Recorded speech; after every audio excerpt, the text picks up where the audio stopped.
Okay, we're back on the record in the contested case hearing, and I believe all the parties had finished their cases, and we're ready for closing arguments, and I think we have our standard order, so DEQ goes first. So, Mr. Kessler.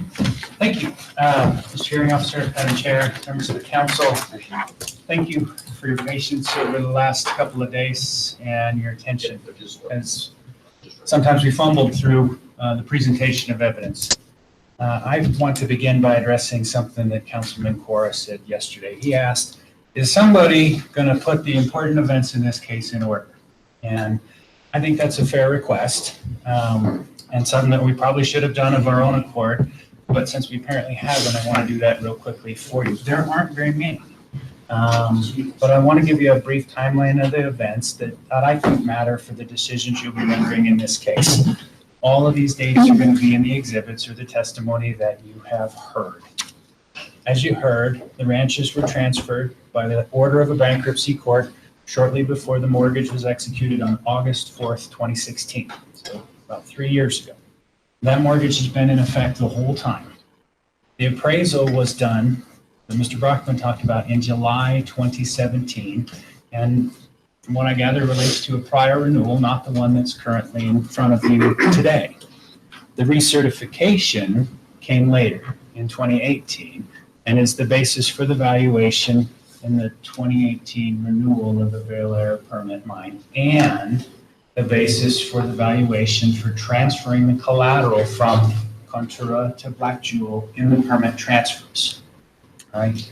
So the mortgage and the appraisal were in place well before the renewal and transfer applications that are before you today.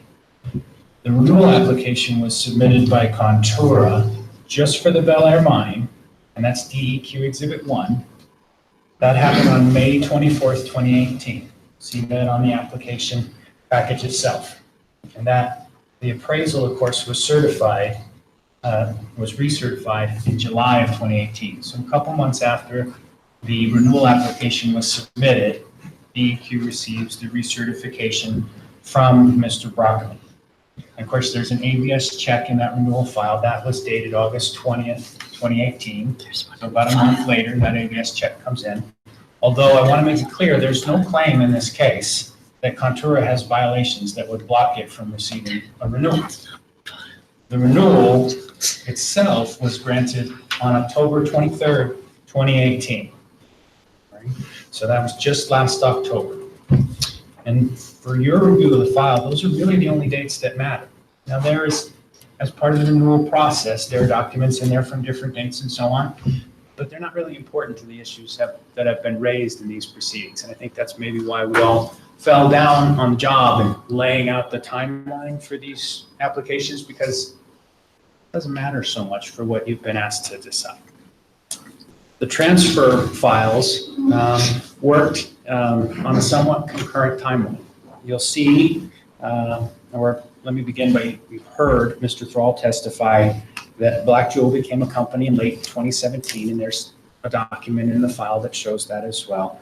And then it began working these two mines under a license to mine while Contura continued to hold the permits. I believe he testified he's been working for Black Jewel for about 18 months, and they've been running the mine during that period.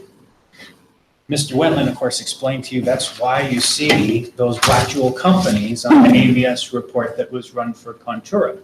Because at the time, Contura is seeking its renewal, Black Jewel is out there under a license to mine. So their name's in the file. 3 months after the renewal application was submitted, which was May of 2018,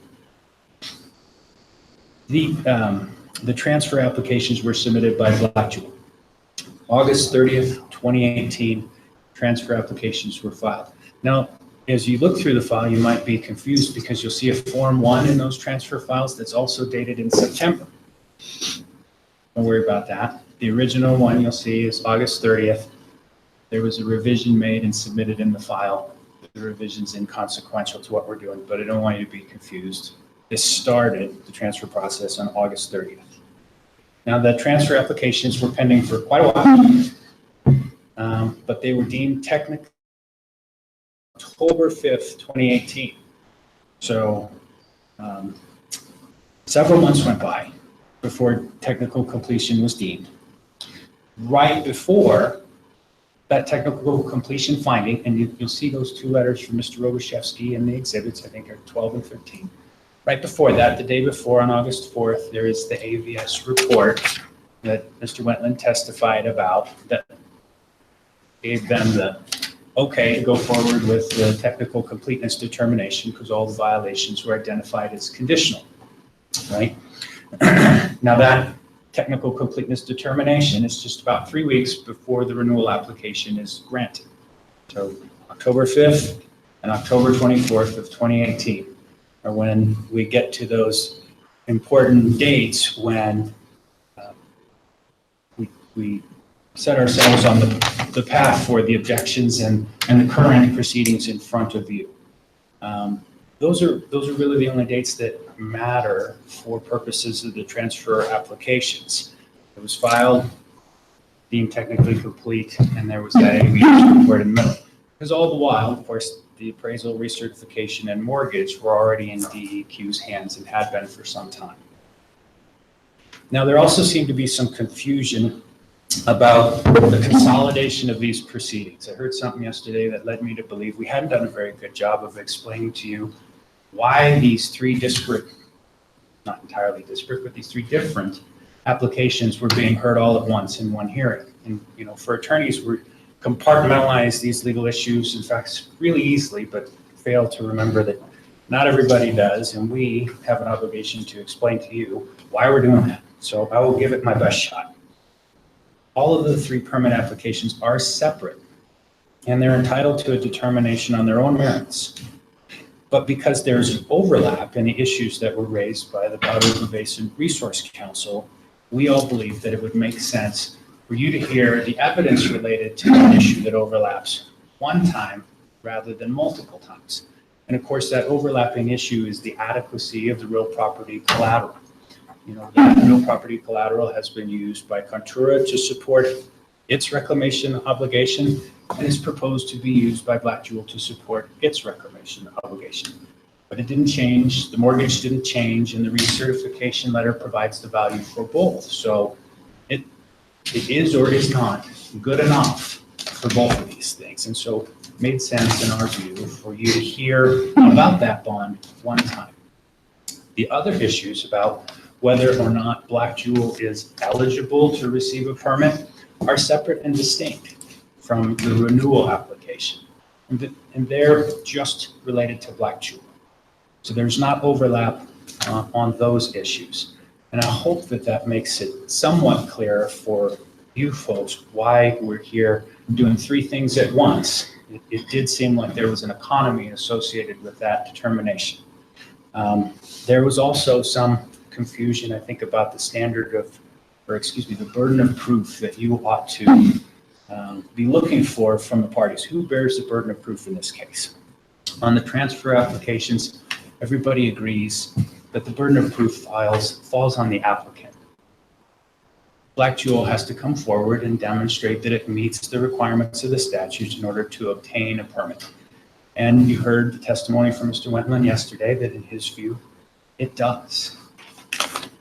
The harder issue is what burden of proof should apply to the renewal application, given that it's been granted already by the director. I think we've been somewhat schizophrenic about this and helped create some confusion, and I want to do my best to alleviate that confusion now and just switch horses, because I think it'll make it easier on everybody. I want you to review this case under the provision of 406K that says basically when the director makes a decision, there's a right of appeal to the council, which shall be heard and tried de novo. And in that instance, the burden falls on the applicant to prove to you, just like it did to DEQ, that it's eligible for this permit renewal. Then nobody's going to be in a position to complain on appeal that we applied the wrong burden of proof. I want to make sure we do it right and fairly in these proceedings. And some of us have said different things over the course of this case as we tried to figure out what the right thing to do is. I think this is the right thing to do now. And I think you'll hear from Contura and Black Jewel their position on that in their closings. But I think that's the safest, smartest, most conservative thing for all of you to do today, is apply the burden to the applicant in the renewal, just like you would in the transfer. Now, with those areas there, I thought there was some confusion out of the way, and I hope we've done a good job of eliminating that confusion, I hope. I want to turn to more of a straightforward argument. And I want to begin with the idea, we all know the interested public under the Environmental Quality Act, they have a right to come before this council and object to things that are not in their interest and that they don't like. But with that right comes a responsibility to bring forward objections they can substantiate. This is the first hearing I have ever been in or seen where the objecting party brought no witnesses or documents to substantiate their claims. This is a contested case, and evidence matters in a contested case. PRBRC's questions and unsubstantiated insinuations do not count and do not matter. PRBRC has insinuated that Black Jewel is a bad actor, but there's been no evidence supporting this allegation. You see no documents, nor have you heard from any witness that Black Jewel has outstanding violations that should result in a permit block. The last ABS check, which was conducted on October 4th, 2018, was clear. PRBRC has insinuated that Black Jewel has other environmental violations out there, including ones from the EPA, but you have not heard from a witness or seen a document evidencing that those violations actually exist. PRBRC had every opportunity to submit evidence of these alleged violations in these proceedings, but it did not. PRBRC has a right to call witnesses, right to submit evidence if it can establish that there's an evidentiary basis for doing so, and it didn't. PRBRC asserts DEQ has an obligation to conduct an investigation into Black Jewel's compliance with every environmental law in every state where it operates. But that's not what the regulations provide. The regulations do not require DEQ to conduct its own nationwide investigation.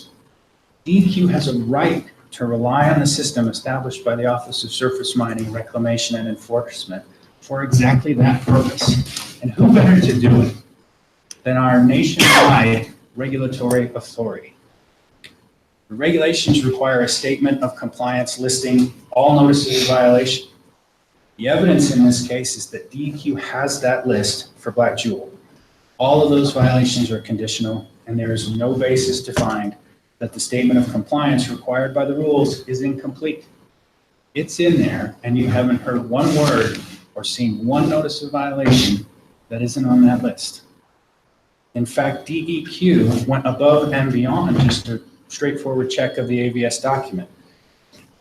Mr. Wetland testified he called OSM and confirmed that that entity had no reservations about granting this permit transfer.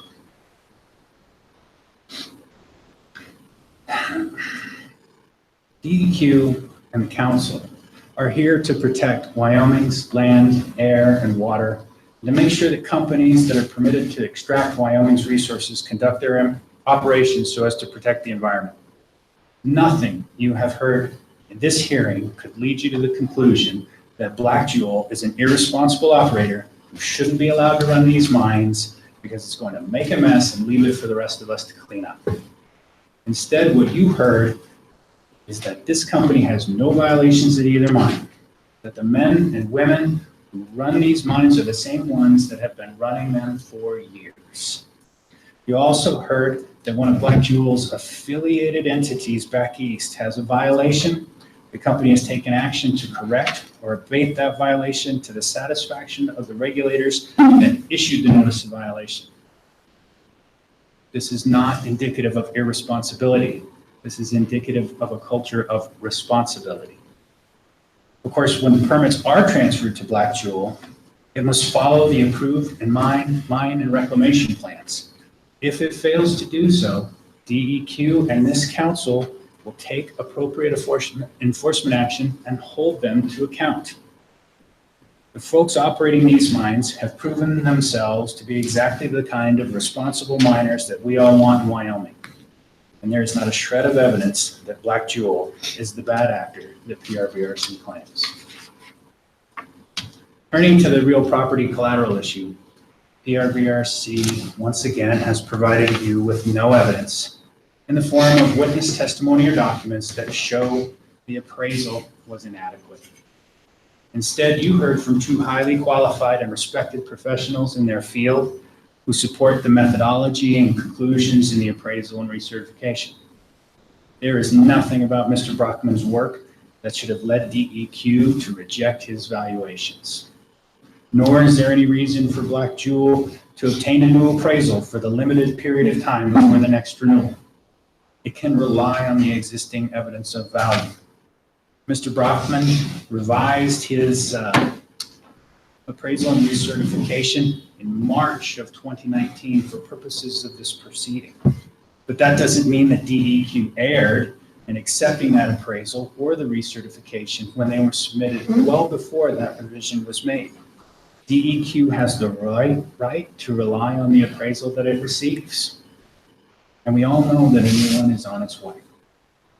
When DEQ accepts real property collateral, which it could do under the old or new Chapter 11, it has to protect the people of Wyoming by obtaining a first lien security interest in the property. The evidence demonstrates that DEQ has a first lien security interest on the property. PRBRC has provided you no evidence that there is anybody out there who asserts that it has a priority better than DEQ's. It would not have been hard to bring that evidence if it existed. It's at the courthouse. It isn't tough, but you heard nothing. Instead, you've seen a mortgage that provides DEQ strong protection and states plainly that Contura and its successors will preserve and protect the first lien status of the mortgage. The real property collateral secured by the mortgage provides the people of Wyoming with more than adequate protection for the amount secured. We all heard that there's a new appraisal coming, and this property has appreciated in value over time. We've also heard that DEQ has a security interest in the mineral rights. I don't know what they're worth. You don't either. You haven't heard any evidence what they're worth. But if they're worth $1, they inure to the benefit of DEQ. And if they're worth $1 million, they inure to the benefit of DEQ. And that's over and above the appraised value. This property was properly valued, properly secured, and PRBRC has provided you with no good reason to prevent the renewal or transfers because the real property collateral is inadequate. It appears to me the only mistake that was made in any of this was mine. You have not seen an abstract from 2016. And you heard instead from Mr. Wentland that he relied on the advice of counsel to determine that the property was unencumbered when it was transferred by the bankruptcy court. Technically, an abstract should have been done. But the failure to obtain an abstract was insubstantial and harmless. It is well established that when a piece of property is transferred by the bankruptcy court free and clear, it is free and clear. Getting an abstract makes a whole lot of sense when you have a piece of property that's not coming from a bankruptcy proceeding. The history of a piece of property can be very complicated. And as you heard from Mr. Sherman, probably want to get the opinion of somebody trained to give it in those circumstances. But this was not those circumstances. The bankruptcy order wipes the slate clean and title is clear. And it's clear even to somebody as dim as me. The failure to obtain an abstract in this case has caused no harm, and that 3-year-old error on my part should have no bearing on these renewals and transfers.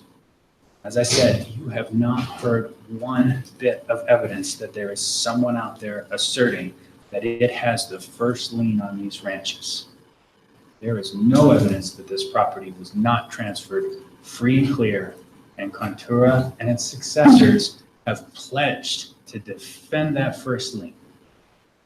At the end of the day, the evidence before you demonstrates that the renewal and transfer applications have been properly processed by the division, that the applications comply with the laws and the regulations, the renewal should be affirmed and the transfers granted. Contura and Black Jewel have demonstrated that they are responsible companies who follow the rules. The people of the state of Wyoming can have confidence that Black Jewel will operate these mines in compliance with Wyoming's environmental laws, and that if it doesn't, DEQ and this council will hold it to account, up to and including forfeiting over $100 million. And that $100 million is secure. Thank you again for your patience and your attention.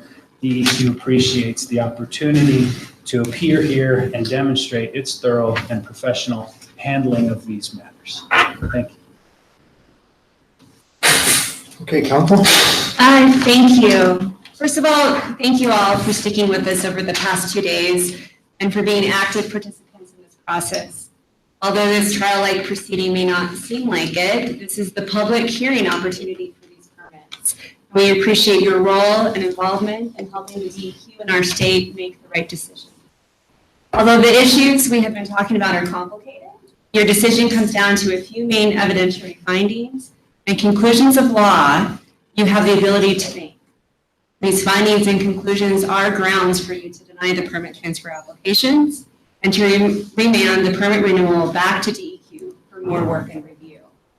Importantly, it has been shown through the testimony of Mr. Wentland, Mr. Rogoszewski, and even Mr. Thrall that the permit transfer applications are not complete because the schedule of violations at page 29 of DEQ Exhibit 2 we kept talking about did not include all notices of violation issued to the applicant and any mines under common ownership and control with the applicant.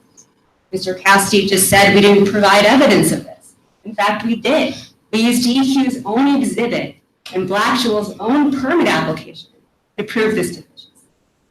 Now, DEQ claims that somehow the applicant violator system check the agency does somehow amends or supplements the permit application, but it doesn't matter that the application itself doesn't contain a complete schedule of violations. But the DEQ staff could not refer us to any regulation that allows them to supplement or amend the permit application through a staff-created ABS check. And in fact, this practice is in direct conflict with the plain language of the department's rules and the Environmental Quality Act, requiring this information to be in the permit application itself. We pointed to the nexus between section 406A, Romanet 14, and 406N, Romanet 7, along with DEQ's Chapter 2 rules that require a listing and description of violations, not only for the applicant, but for any mines under common ownership and control with the applicant. Additionally, the testimony showed that the ABS check doesn't include all of the information required in the schedule of violations in the permit application because the ABS check does not include a description of the violation activity and a description of the status of the violation in a manner that explains how the violation has been or is in the process of being abated and corrected. And that phrase is important because it comes directly from the Environmental Quality Act itself. So the ABS check simply can't substitute for the requirements of the permit application. And even if it could, testimony also showed that the ABS check doesn't actually check the compliance status of violations issued by the Environmental Protection Agency or other agencies that regulate air and water protection, including violations issued by those agencies as a requirement for permit applications.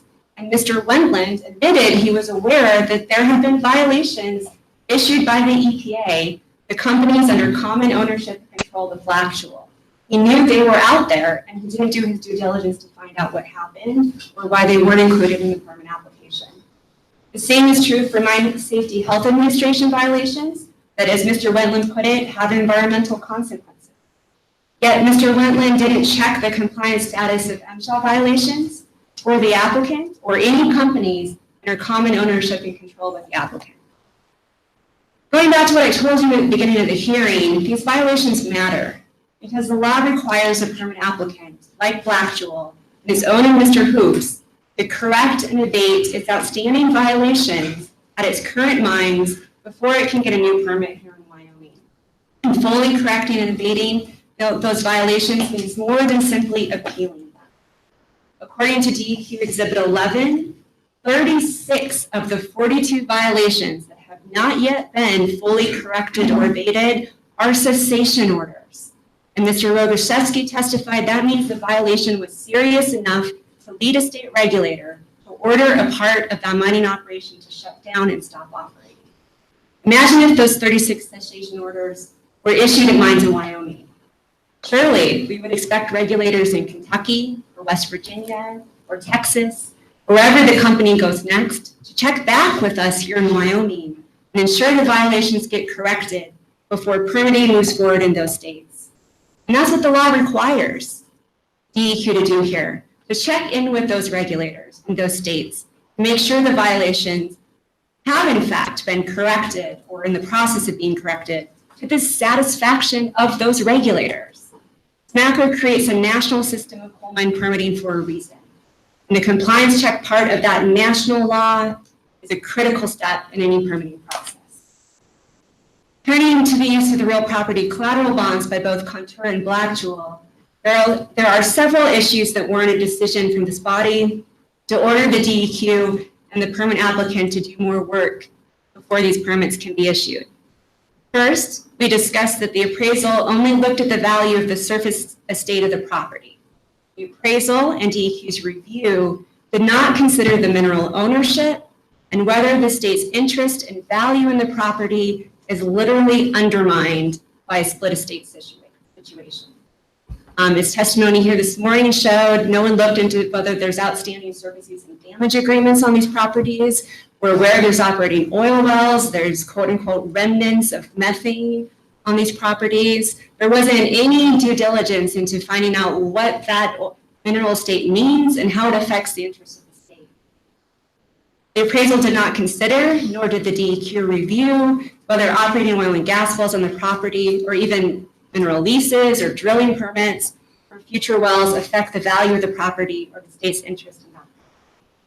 Second, there is no dispute the DEQ failed to contract with or receive a report from an abstract office to get evidence of the title of the property in any encumbrance. We just heard that from Mr. Casti.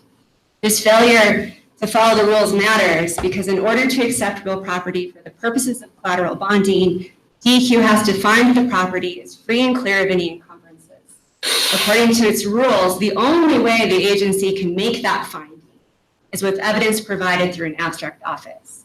Mr. Casti wants you to take his word for it that there aren't any outstanding encumbrances, but that's not what the rules require. Rules require an abstract office to make that finding itself and for the DEQ to be able to rely on it. And the application is incomplete without that information. Third, testimony from Mr. Brockman and Mr. Sherman showed that the appraised value was an opinion, not a firm number. That really matters here because the property is 48,000 acres. And if the appraisal is off by even $10 an acre, it's $480,000 if the company is under bonded. The appraisal is off $20 an acre. It's almost $1 million. You get the picture. And in fact, we learned this morning through Mr. Sherman's testimony that some small errors and adjustments affected the value by over $600,000. Those are relatively small errors. Imagine if those errors were big. And yet DEQ did not adjust the reclamation bond for the Bel Air mine in response to that reduction in the valuation. Which brings me to the fourth and final flaw in DEQ's acceptance of the real property collateral bond. The failure to estimate its anticipated expenses for selling the property. I heard a lot about the quote unquote unknown costs line of the company's bond estimate and how those costs somehow include the estimate of anticipated expenses for selling the property. That simply isn't the case. DEQ rules specifically require an estimate of anticipated expenses, not reliance on some percentage number that covers contingencies that are currently unknown.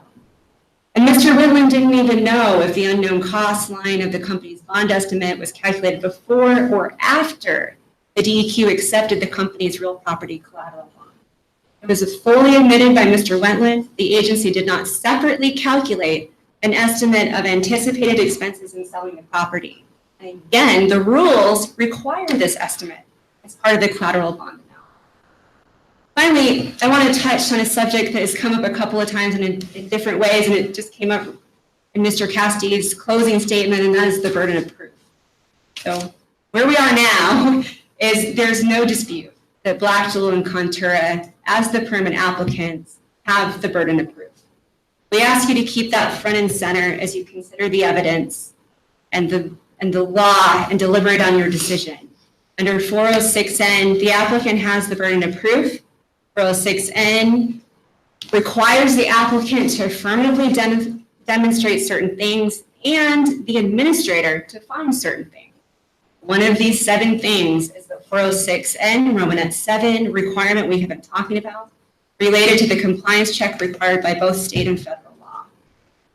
406N also requires the application to be accurate and complete, and it requires a reclamation plan, including reclamation bonding, that it can accomplish reclamation as required by this act. The burden is on the companies to show the permit applications were complete and that the applications met all requirements of the law. And the burden is also on the administrator of the Land Quality Division, Mr. Wetland, to do his due diligence to ensure the requirements were met. As Section 406N requires both the application to contain certain things and the administrator to find certain things based on that application. As we explained, that burden has not been met for either the issue of the permit violations or the acceptance of the real property collateral bond. With that, the evidence and law require you to deny these permit applications. Thank you for your time and consideration of these important issues. Black Jewel. Thank you, Mr. Hearing Officer. Thank you, council members. Thank you very much for allowing me to present to you these last 2 days. Thank you for your patience in conducting this very important part of your thankless job. I'd like to hearken the council members back to the DEQ's closing argument. I'd like to adopt it because he hit all the points that I would hit perfectly. I don't want to over elaborate on what he had, but want to bring you back to his closing. There's essentially 2 issues in front of the council. One, whether the land appraisal conducted by Mr. Brockman, who I hope you all remember in his testimony this morning, whether that appraisal is correct, whether that can stand for part of the collateral bond for reclamation bonding. And the second issue is whether Black Jewel has appropriately and completely filled out permit transfer applications. There is one objection that deals with subsection 406 part O, and that is whether the operator, Black Jewel, has demonstrated a pattern of willful violations of such nature and duration with such resulting irreparable harm. It's an important phrase in that code is irreparable harm to the environment as to indicate reckless, knowing, or intentional conduct. I think there's absolutely no question after the presentment of evidence that Black Jewel absolutely has not caused irreparable harm to the environment and is absolutely not reckless, knowing, or intentionally causing harm to the environment. I hope the council members agree with that. The land appraisal is correct, and that value is sufficient to serve as a portion for the reclamation bond.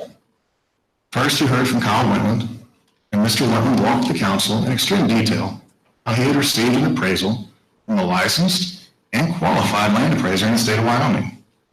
You heard from that appraiser, Mr. Brockman.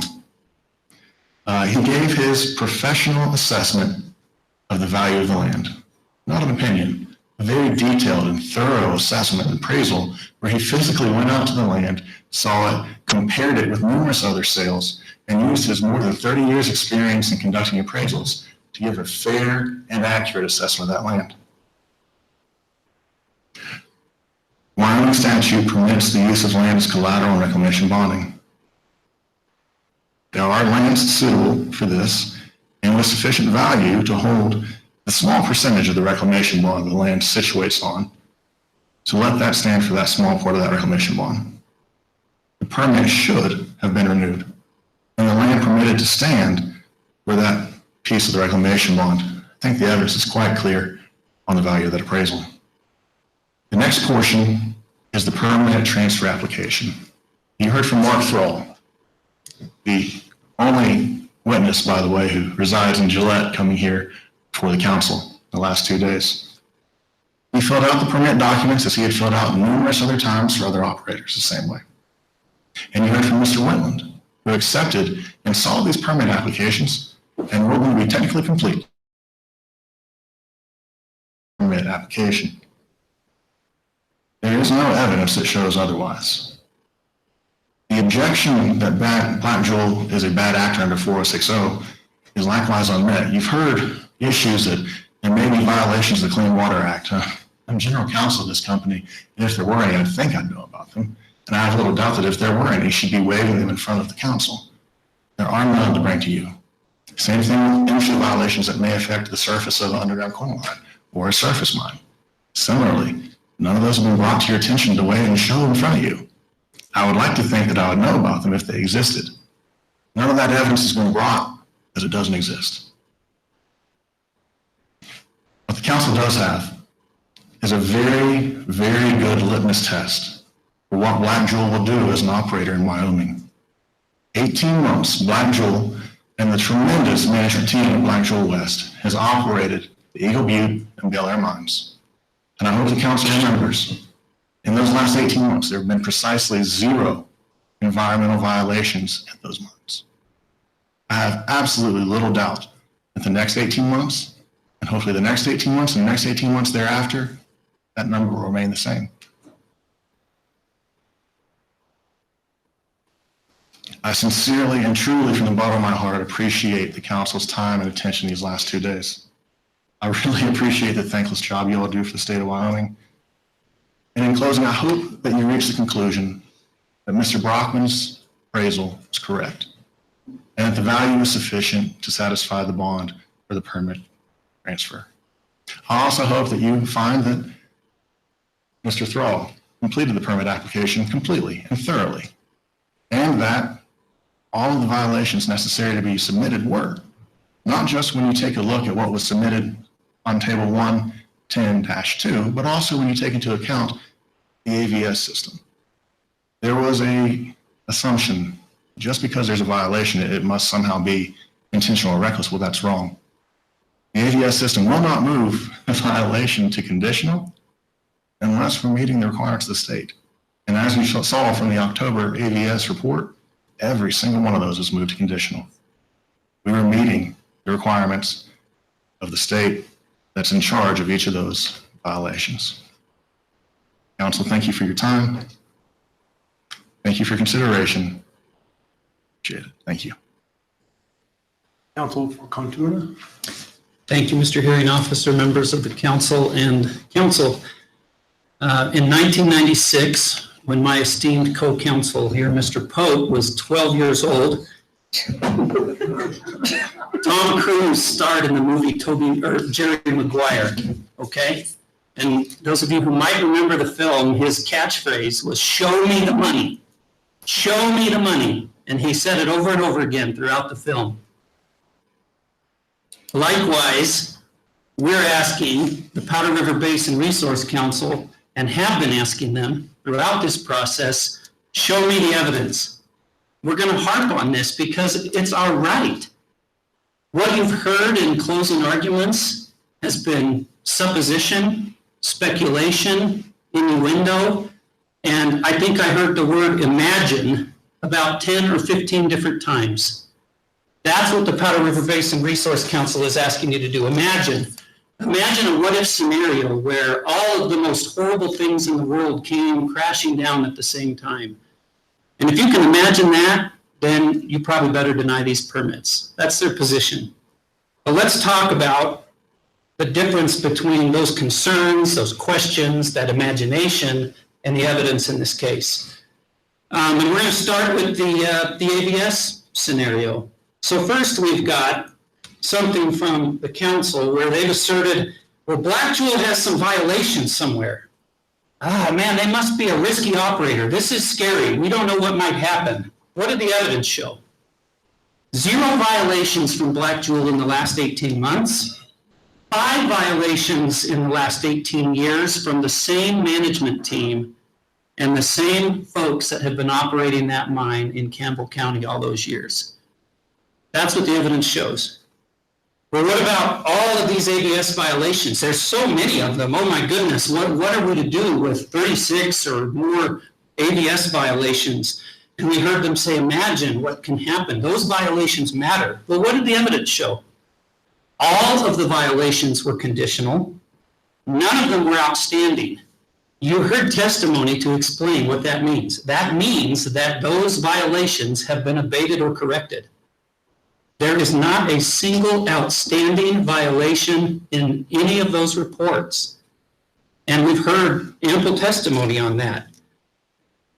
We also heard testimony from Mr. Thrall. If a company is working on them, if a company with that many mines and that many permits, yeah, sure, there are going to be some violations. If they're working to correct them, if they're working to resolve them from outstanding to conditional, that shows good faith. And I think I said Mr. Thrall, but honestly, I believe that was Mr. Wentland. The evidence showed that, in fact, some of those outstanding violations were moved from outstanding to conditional, were abated or corrected in as little as 2 days. Now, we've heard a couple of times allusion to this notion that, well, if there's an EPA violation out there, boy, then that would be a really serious thing. I assure you that if there were an EPA violation out there, that the Powder River Basin Resource Council would have shown it to you. They would have waved it around. They would have hammered on that. There is no evidence upon which you can base your decision that there is any sort of EPA violation. Well, what about this 406A notion? The applicant only showed 1 or 2 violations on their application. That's not right. They must be hiding something. Well, what did the evidence show? First, under 406A, Romanet 14, it is the applicant's duty in connection with any surface coal mining operation to provide information from the last 3 years. You heard testimony that that's exactly what Mr. Thrall did in his application. Now, what's happened here is that the Powder River Basin Resource Council has conflated 406A with 406N, and they want you to believe that every single violation, whether it's conditional or outstanding, needs to be brought up as part of the application. That is absolutely false and a misreading of the law. What the law requires is for DEQ to find out and make a finding at some time in the process if a company or a company under the same control or ownership has violations. That is the ABS report. But don't get confused. You heard ample testimony explaining when that happens. It happens about a day before the final agency determination. That's the state decision document. What we know from the evidence is that there are no outstanding violations in the ABS report. That's what you know. And we know that DEQ, as they've testified they will do, they will run that report again before it's time to make final agency determinations on this permit. That's what the evidence shows. Please, please do not get sucked into a spiral of imagination or of what ifs and just look at the evidence. Finally, on this point, it's really just the implication that Black Jewel must just be a bunch of bad hombres. These are some bad dudes. We don't know why, but we're gonna just speculate and guess that they must be pretty bad. What did we actually hear? What was the evidence? Well, Mr. Wentland asked OSM, are we good to go here? And the testimony was unequivocal, absolutely. OSM did not have any concerns with proceeding with these permit actions. Mr. Thrall testified that if you have a company who's engaged in willful violation of environmental laws, well, first he said no company's going to do that. And then he went on to say that if there's a violation that's bad enough to rise to that level, you can't fix it quickly. This is not something that you can just brush under the carpet. And yet we heard testimony that some of those violations that were outstanding were resolved in as little as 2 days. What did Mr. Wentland testify? And remember, this is a gentleman with over 30 years experience in the industry, both as an operator and as a regulator. What did he say? He said, this looks like a company that's playing by the rules. He said, this looks like a company that is a responsible operator. He said, there is nothing to show a pattern of willful violation. The DEQ and the administrator did their jobs here. And the evidence does not suggest anything to the contrary. And remember, evidence is what matters. So let's talk briefly about the appraisal, since that's my favorite subject. What was one of the questions, right? Oh, we might not have a first priority here. You just never know. You never know what the priority is going to be, and that's a concern. The state could be at risk. Well, what is the evidence? And I posit to you that this question begins and ends with the mortgage. You have it in your packet. It's DEQ Exhibit 4. What the mortgage says is that this is a first priority lien. This is a perfected security interest in the name of the state. That's what it says. And in section 3.1, the mine warranted that they had title free and clear. And oh, by the way, if they don't, the state has the right to force them to clear title and to fix it. We've been at this long enough. If there were a question about title, someone would have found it. There was no evidence to suggest a problem with title. Section 3.2 of the mortgage, first lien status. It's a representation. This mortgage is full of protections for the state of Wyoming. But wait, what about the oil and gas? Gosh, we don't know about the oil and gas interests out there. It doesn't matter. The mortgage at section 3.7 provides protection and coverage for the state on this as well. The mortgagor assigns all awards and compensation to which it is entitled for any condemnation. Okay, if they get condemned, they have to give those awards to the state, or other taking, okay, or any purchase in lieu thereof. If the surface use agreement is entered into involving the Black Thunder or the Bel Air Ranch, guess who gets the money? The state. The state is protected here, and that's what the evidence shows. But hold on, we've got an abstract. We're really worried about this. There was no abstract done. How can the state possibly satisfy its obligation of showing that this parcel was indeed free and clear? You've heard the argument already. It's unequivocal that an attorney rendered an opinion regarding title following the conclusion of a bankruptcy court action. I happen to be a bankruptcy court practitioner. There is no doubt that coming out of a bankruptcy, title is free and clear. This is a race notice state, and the state Department of Environmental Quality swooped in and had a very formidable mortgage recorded. There is no doubt, and there is no evidence to the contrary. So for you to find otherwise would be pure speculation and imagination. Well, what about this?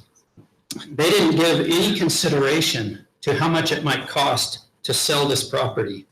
This one, candidly, just makes me laugh. The unknown contingencies that Mr. Wentland testified about are more than adequate to cover this potential expense of selling the property. And let me remind you that he testified, he literally wrote the book on this. He testified, Mr. Wentland explained that the unknown contingencies portion of the rules and guidelines were drafted by him for this very purpose. He had a part in that, and he knows better than anybody. And what did he say? We know that there were $4.6 million in unknown contingencies in this case. And we also know, per his testimony, that you could assume a crazy high 10% cost to market and sell these properties, and that would amount to $2.6 million, barely eating up half of those unknown contingencies. The state is adequately protected here. Now, that's a judgment call that you have to make, right? I understand that. But you have to make that decision and that judgment call based on the evidence and not on speculation and not on what might have happened and what if this and what if that. Now, finally, I've just summarized this last piece in the general terms of Powder River Basin Resource Council just doesn't trust the appraisal. They just don't like it. In her opening statement, Ms. Anderson asserted that value really matters here. And I couldn't agree more. But if value really mattered to the Powder River Basin Resource Council, they would have brought some affirmative evidence to suggest that these ranches are worth less than the appraised value shows. They did not bring a single witness. They do not have a single document and thus do not have one shred of evidence to suggest that the value is anything less than Mr. Brockman's appraisal report says. Now, what do we show in the evidence? We've got two experts. One expert came in and defended his appraisal vigorously. There's just no way around it. He is an independent, disinterested third party. Yes, sure, he was paid to do his appraisal, but there is nothing to suggest that he did anything out of the ordinary or unusual. He did a traditional comparable sales approach to value appraisal, and he came to his well-defended conclusions. What else do we have? We have Mr. Sherman, our expert, who came in and conducted an appraisal review. He used the term small potatoes in describing some of the things that he was concerned about. I would use the word nitpicky. He went through that appraisal literally with a fine-tooth comb. And he found a few things that bothered him. And just like he would always do in the numerous other appraisal reviews that he's conducted, he talked to Mr. Brockman. They worked through it. They came to at least some sort of consensus. I know there was testimony about that AUM, but at the end of the day, the conclusions are clear and undisputed. That appraisal is a valid exercise of his professional judgment. Appraisal work is not easy. The Powder River Basin Resource Council would have you believe that you can just kind of wander by and look at a ranch and, oh my goodness, if you don't find a comparable sale that's immediately adjacent to you with perfect matching conditions, it can't be comparable. That's not the way the world works. And appraisers know that. And you heard from two of the best appraisers in the state of Wyoming, and their testimony is unrefuted. The only evidence here is that that was a proper determination of value for these ranches. And in conclusion, what did we hear? I found it interesting that the Powder River Basin Resource Council seemed afraid to even ask the question. But we learned through the course of this proceeding that Mr. Brockman has done a new appraisal. And by golly, what did he find? Now we have, in fairness, we haven't seen the appraisal, but we have his testimony. That's evidence, and it's unrefuted, that the value of these properties has increased by $5 to $6 million since last year. Now, if that doesn't give you the assurances that you need, I don't think anything will. And again, it's black and white. You either have evidence or you don't. It is not fair, it is not appropriate for you to make your decisions based on speculation or supposition or concern or what ifs. It's not the DEQ's job to be perfect. It is not our clients' jobs to be perfect. Everybody needs to do their best, and that's exactly what happened here. And ladies and gentlemen of the council, I implore you to remember the distinction between evidence and speculation, between evidence and argument, and apply what you know is the evidence in this case and rule in favor of the permit renewal and the permit transfer. Thank you. All right, thank you, counsel. Are we done with closing arguments? Like we're done with closing arguments. And let me just, before we go off the record, make sure that there are no outstanding questions about the next steps, I guess. Well, I have a question. Go ahead. I'm just curious, this is my first proceeding, well, my second, but the other one was a little different, in front of the AQC. So I'm curious, you guys want to deliberate now or do you want something else?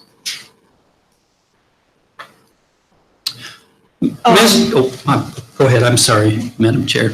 I was going to poll the council and see what their pleasure is, and then we'll make a decision on that and let you know what we decide to do. Great, thank you.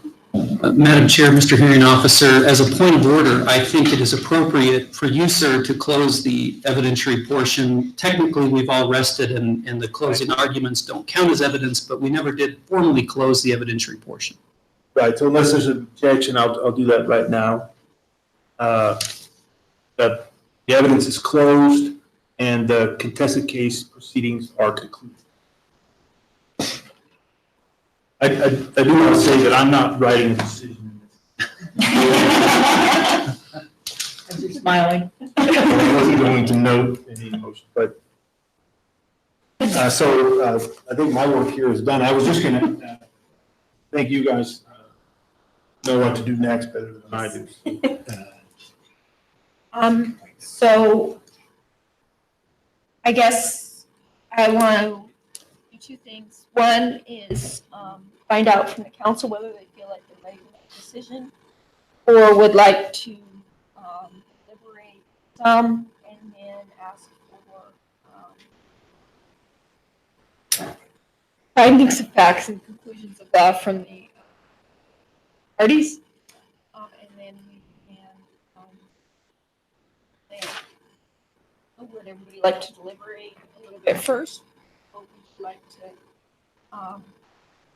decide whether we want to do something right away? Cora? Well, excuse me, Mr. Chair. Madam Chair, I would like for the council to discuss this some before we each go our own separate ways. So I think I'm ready to deliberate. Yes, I think we can have some discussion before we finalize what we might want to do, but I'm prepared to provide some thoughts. Okay, Mr. True? Yeah, I did the deliberation point. I guess I'm not sure, are we just going to discuss it, then wait for findings of fact and conclusions of law and do a final deliberation after that? Is that what John and Dave, is that what you're saying? What are you saying? Well, let me clarify. I'm prepared to make a motion on a part of this right away. Because I think, I personally feel confident in making a decision on some of this. I'd like to hear other people discuss about other parts of it.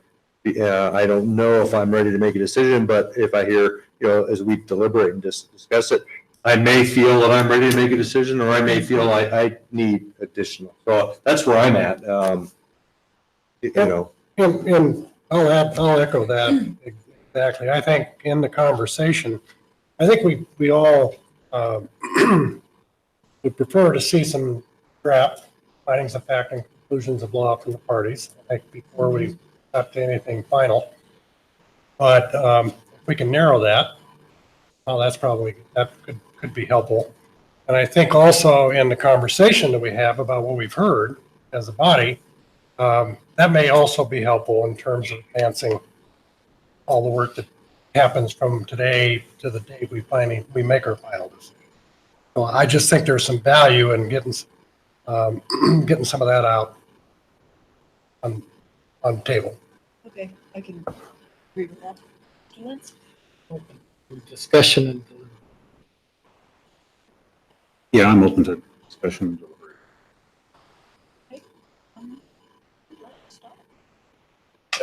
Madam Chair, do you want a motion on, well, before we. No, let's go ahead and start deliberations. Decide where we want to go from there Okay. after we deliberate. Yeah. Okay, so just, we'll go down the line and talk. Okay, Madam Chair, this is John Cora, from where I sit today, I don't have any questions at all about the validity of the appraisal, analysis that was done with it, and how it's being used for the reclamation bond. I think that particular arena, we've seen a lot of evidence that would tell me anyway, that I think we've probably seen enough. I've seen enough to make a call.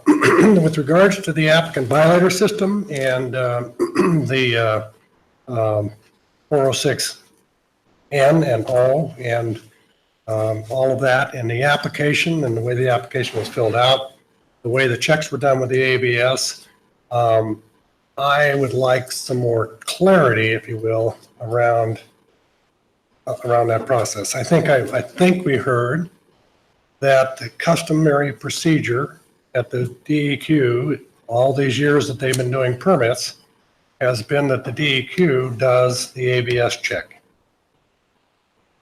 We just talked about violations in the last 3 years. Something came up about that chart on page 21, which is the number of violations in the last 3 years. These documents only show one thing, I think, if I recall correctly, that happened and it was resolved. So I think getting clarity around where does the operator's responsibility, excuse me, open up, excuse me, where the responsibility for the history of the operator is different from the history of the owners, common ownership and control. So I think we just need to discuss that and make sure my impression is correct, which is that the operator's responsibility is to talk about his own operation and the 3-year history there. And it's the agency's responsibility to look at the common ownership and control over the last 3 years elsewhere. I'm a little uncomfortable in making a call right now on the ABS piece of this because of that. So that's all I have. Yeah, thank you. To me, there's two parts. There's the appraisal related to the renewal of the permit, and then there's the permit transfers. I agree with Mr. Cora. The evidence that we've seen about the appraisal indicates to me that it's what it is. Appraisal has a range. The range was even included at the bottom of the appraisal. I looked at that. The changes that were made in the review were well within that range.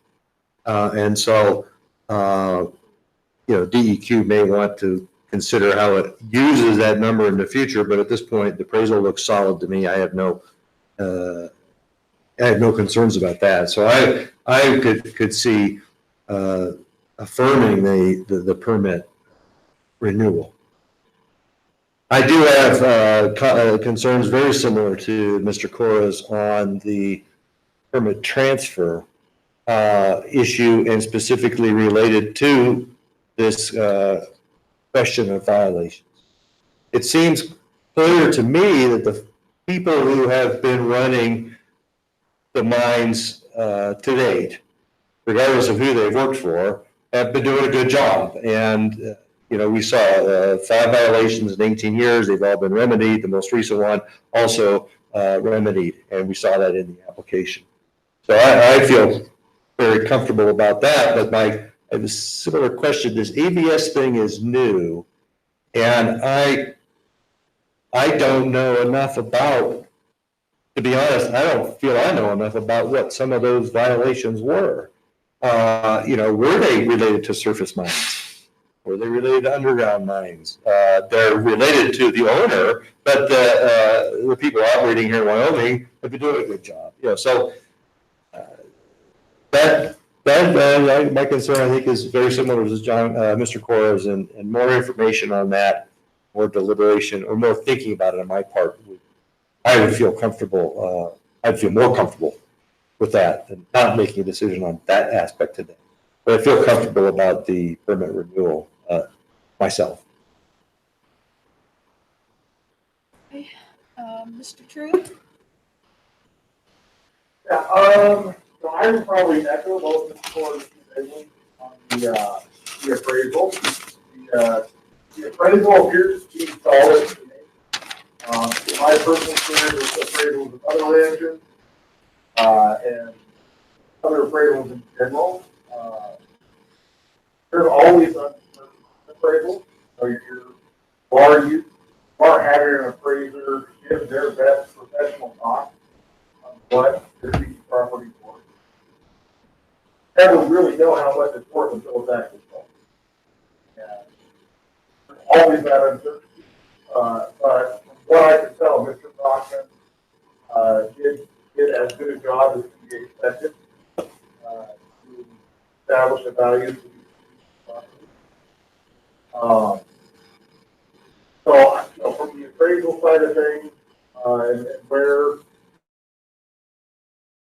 I mean, this, appraisal with the bond, with the mortgage, being in a perfect position, I think is as far as the permit transfer, the APS issue, so from the testimony and evidence that I saw, and the way I looked at it, it appears to me that Contour and Blackpool, they followed the standard procedure. They filed the correct form. I mean, they did everything they were supposed to, and the DEQ went through their normal process. I do have questions of whether relying on the ABS system is adequate, and I have questions of whether the current process has is adequate. I think that's worthy of internal discussion within the DEQ, or whether discussion with of the process in general. But given the situation and the rules as were known when these first out, it appears like the correct procedures were done, correct oversight was done, and process worked as it was laid out. Could the process be better? Maybe. I think that's something worth talking about. But as far as this specific permit and reissue of a permit, it appears solid to me. So I guess those are my thoughts after the last day and a half, day and 3/4 of.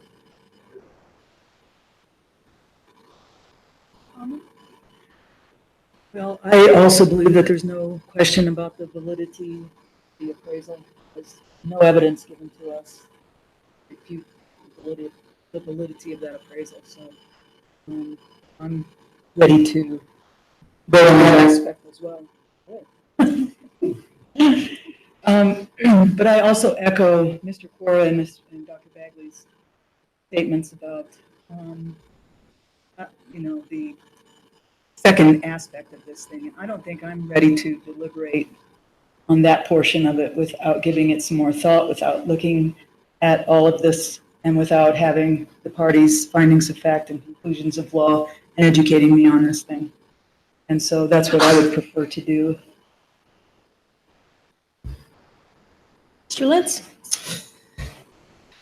Yeah, so I agree with my fellow board members that the appraisal has been professionally derived, and to my satisfaction, it's been conservatively applied in the relationship to the property and the collateral, and I believe it satisfies, in my mind, the bond reclamation dollars that would be necessary in the event of it. I too would like to see some more detail be revealed on the ABS, what those violations were, and just an explanation. We've shown what they said, but we weren't really explained, and became a violation for the mines in that activity. So I agree with Ms. Balmer here that we need the findings and the facts and conclusion written format so we can be better prepared.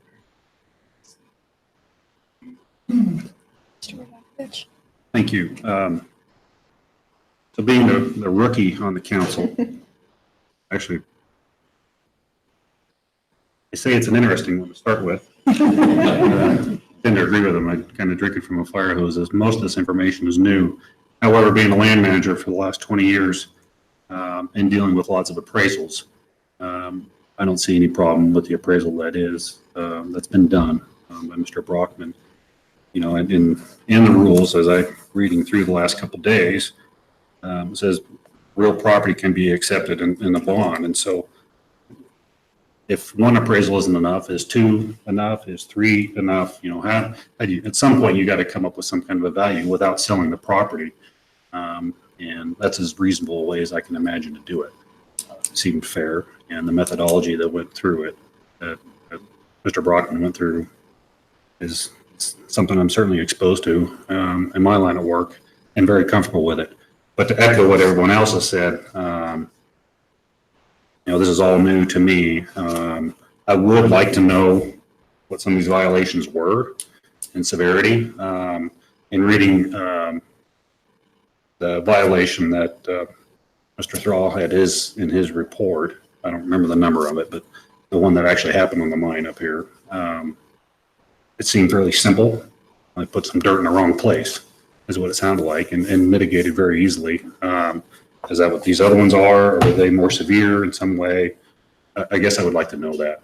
And if it even matters, in this N versus K conflation thing in the rules. So I just agree with everyone else on the council. Thank you. Madam Chair. Yes.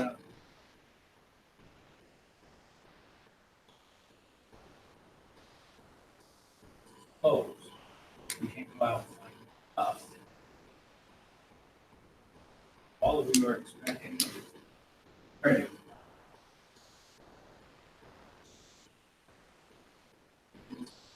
We cannot do that for you. And so I'm sure it doesn't change your mind about you wanting to see more from us, but that particular thing, you're not going to get. And if you do get it, the other party is going to object because the evidence is closed. So I will go ahead and make my arguments. I have the same issues with the current procedure the DEQ uses in regards to 406A XIV that everybody else has. I think they need to look into this historic procedures. I agree with Mr. True. They don't seem to be following the letter of the law exactly, but it's been the procedure for 30 years. Look at it again. PRBRC did not present any evidence that the violations by Black Jewel were not listed. They also did not present any evidence of violations that were listed and what they could be. I wish that they would have investigated those further and brought that evidence before us, but they didn't. I believe that the ABS listing should be in the violation disclosure of the permit application for the public to review. But that doesn't seem to be the DEQ's procedure. I've heard no evidence that Black Jewel has violations that preclude a transfer. There's implications that there could be, and in my re-review of all the evidence, a January ABS check showed that Contour West has 2 violations now. So, and we have heard nothing about that. There are implications that there are issues back east, but there are no specific examples that we can point to. The appraisal appears to be a professional one. I've heard no expert opinion that the values are wrong. They brought no witnesses who testified that the mineral estate would negatively affect the value of the thing. And therefore, we can't make decisions on implication. We have to do it on evidence. So that's kind of where I'm at. Anybody have a motion as to what we would like to do? Oh, Madam Chair, and hopefully I'll get this motion correctly. I move that we affirm the permit renewal for Contour. I'll second that. It's been moved and seconded. I will take a roll call vote. Mr. Cora? Aye. Mr. Bagley? Aye. Mr. True? Aye. Dahmer? Aye. Aye. Radakevich? Aye. And I will vote aye also on the renewal for a permit. On the matter of the transfer, do I have a motion? Let's see, I'm gonna. About this. Okay. I have no motion.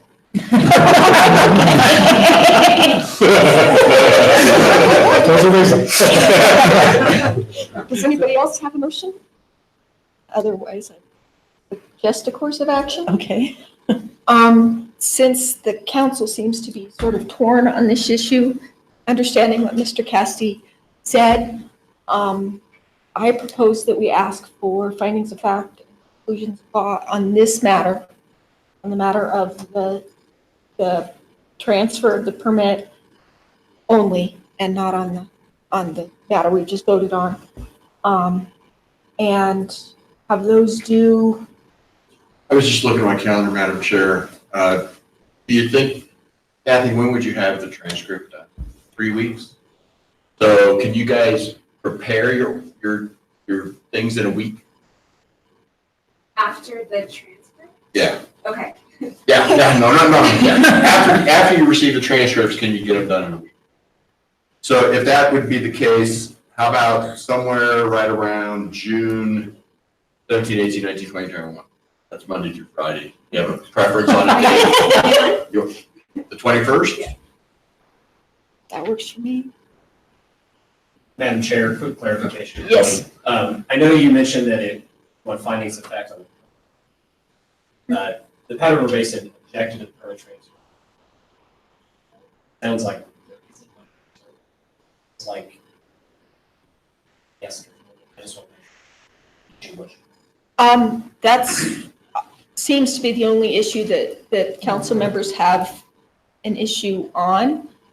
Because we haven't approved the permit transfer, we can't really say that they can't argue on both of those.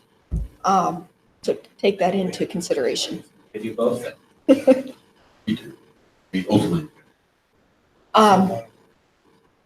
So we would like findings of fact and conclusions of law on the permit transfer by the 21st of June. And then we will have a conference call. No, First, I want to know, I need to confirm with the parties, do you want to usually when there's recommended findings of fact, the parties have the ability to object to or reply to those findings of fact and say, hold it, I don't agree with that or that, or do the parties want that? Yes. Yes? So then can you do that within another week or 10 days? Yes. So that would make it, I could be honoring July 4th, but how about July 1st or 2nd? Their preference? why don't we do July 1st? July 1st? That's easy. Okay. And sorry, Mr. Ruby and Chairman Lally, I hate to interrupt, but just to clarify, so the Office of Administrative Hearings role is finished, right? So these Yes. would just be filed with the council via your website and Yes. electronic filings, okay? Yes. Okay, thank you. So June 16th by 5 o'clock, July 1st, with any responses to the proposed findings? July 20, July June 1st 21st. by 5 o'clock? June 21st. That's, Oh, June 20, I'm sorry. June 21st, sorry, and July 1st.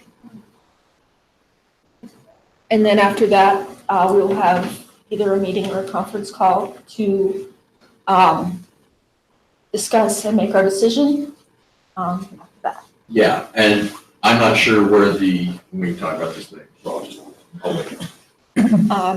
And then we will send out after that, have our attorney prepare an order. Madam Prepare an Chair, order, yes. yes, our office will prepare a written order for the board or the council to approve Following the that, issue. Yeah, you have 60 days technically to right. do that. We'll go from there. Thank you, everybody.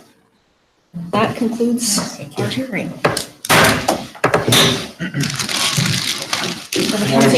Yes. Like a 5 or 7 minute break, or everybody clear out before we go to the other stuff.